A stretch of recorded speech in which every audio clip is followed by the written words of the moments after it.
మాజీ ముఖ్యమంత్రి కేసీఆర్ స్వగ్రామమైన చింతమడకలో పంచాయతీ ఎన్నికల కోలాహలం నెలకొంది. ఇక్కడ ఏకంగా 11 మంది అభ్యర్థులు పోటీలో ఉన్నారు. దీనిపై మరింత సమాచారం మా ప్రతినిధి సుభాష్ అందిస్తారు. సుభాష్, పంచాయతీ ఎన్నికల హడావిడి కొనసాగుతుంది. ప్రధానంగా మొదటి విడత ప్రచారం ఈ రోజుతో ముగుతూ ఉండడం, రెండో విడతకు సంబంధించిన ప్రచార హోరైతే ఎక్కువైందని చెప్పొచ్చు. ముఖ్యంగా మాజీ ముఖ్యమంత్రి కేసీఆర్ స్వగ్రామమైన చింతమడకలో ఈ పంచాయతీ ఎన్నికల హడావిడి మరింత ఎక్కువ ఉందని చెప్పొచ్చు. ప్రధానంగా ఇక్కడ బీసీ ఉమెన్ కావడంతో దాదాపు 11 మంది అభ్యర్థులు ఆ రంగంలో ఉన్నారు. తమ విజయం కోసం పాకులాడుతున్న పరిస్థితి కనిపిస్తుంది. సో అప్పుడు కేసీఆర్ చేసిన పనులేంటి, ఇప్పుడు వీళ్ళు కోరుకుంటున్నది ఏంటి? గ్రామ పంచాయతీ ఎన్నికలు, సర్పంచ్ ఎన్నికలు నడుస్తున్నాయి కదా, ఈ సర్పంచ్ అభ్యర్థుల నుంచి మీరు ఏం కోరుకుంటున్నారు? ముఖ్యంగా గ్రామంలో ఎట్లాంటి సమస్యలు ఇంకా ఉన్నాయి? రోడ్లు కావచ్చు, మురుగు కాలువలు కావచ్చు. రావాలి, ఆయన అత్తనే అవుతాయి, లేకపోతే కావు. కేసీఆర్ ముఖ్యమంత్రిగా ఉంటేనే కేసీఆర్ ఉంటేనే మాకు ఇవి అవుతాయి, లేకపోతే కావు. నాకు కూడా 10 లక్షలు రాలేదు, నాకు ఇల్లు రాలేదు. అది కాదు, మాకు గంతే చాలు, ఉన్నాయే చాలు. బాగా పెద్ద పనులు ఏమి లేవు చింతమడకలో.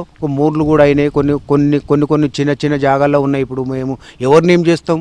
మా గవర్నమెంట్ పోయింది కాబట్టి మాకు ఎవరు కూడా పనులు చేస్తలేడు. మళ్ళీ మా గవర్నమెంట్ రావాలనే కోరుకుంటున్నాం.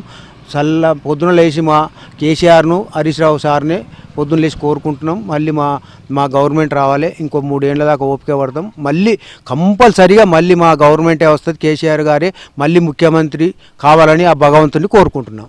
మా గ్రామంలో ఇంకా కొన్ని పనులు ఎటు ఉన్నాయి. కొన్ని ఇల్లు కూలగొట్టిన వాళ్ళకి ఇల్లు రాలేదు, బయట ఉన్న వాళ్ళకి వచ్చినాయి. ఇల్లు కూలగొట్టిన వాళ్ళకి ఇల్లు రాలేదు. ఆ సమస్య తీరాలని సార్ను వేడుకుంటున్నాం. ఇంటింటికి 10 లక్షల రూపాయలు, అదేవిధంగా ఇండ్లు కట్టించినప్పటికీ ఇంకా కొంతమంది దాదాపు 50 నుంచి 60 మంది వరకు చింతమడకల్లో ఇంకా ఇండ్లు రావాల్సిన వాళ్ళు ఉన్నారు. అయితే గవర్నమెంట్ మారింది కాబట్టి ఇప్పుడు వచ్చే అవకాశాలు చాలా తక్కువగా ఉన్నట్టుగా అయితే ఆ గ్రామస్తులే చెప్తున్నారు. ముఖ్యంగా అప్పుడు ఫండింగ్ చేసినప్పుడు కలెక్టర్కి సంబంధించిన కలెక్టర్ ఖాతాలో దాదాపు 8 కోట్ల రూపాయలు మాత్రం ఇప్పుడు ప్రస్తుతం ఫండింగ్ ఉంది.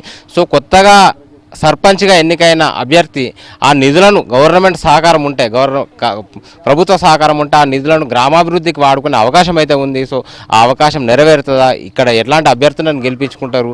ఇక్కడి సమస్యలు మరింత పరిష్కరిస్తారా, లేదా మళ్ళీ గవర్నమెంట్ వచ్చేదాకా ఈ ఊరి పరిస్థితి ఇంతేనా అనేది చూడాల్సి ఉంది. Video journalist గిరితో Subhash, ABN Andhra Jyothi.